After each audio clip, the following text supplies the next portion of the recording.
Wabarakatuh. Selamat sore sahabat Tadela AR, jumpa lagi bersama kami di channel Tadela AR. Sore ini kami baru selesai memasang tali itu agar ajir penopang batang melon kita menjadi kuat, yang tidak diterpa oleh angin.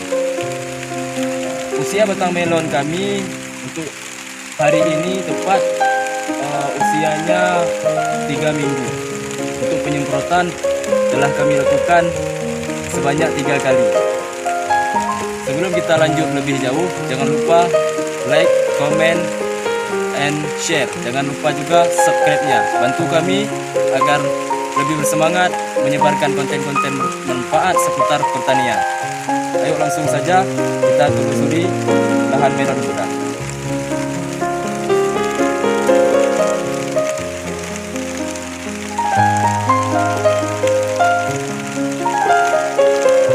Kondisinya alhamdulillah untuk saat ini masih sehat, tidak ada serangan hama dan juga belum terkena penyakit apapun. Ini cuacanya sore ini hujan, jadi kita tidak perlu menyiram apabila tanah di batang melon kita ini basah, karena batang melon apabila dia terlalu lembab akan menyebabkan penyakit, yaitu busuk batang atau busuk akar. Ciri-ciri daripada busuk akar dan busuk batang itu daun daripada tanaman melon mulai menguning. Tapi ini tidak terkena penyakit apapun karena penyemprotannya kami lakukan rutin. Ya, langsung saja kita telusuri.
Cukup sekian untuk hari ini. Jangan lupa like, comment, and share. Bantu kami menyebarkan video bermanfaat seputar pertanian. Assalamualaikum warahmatullahi wabarakatuh.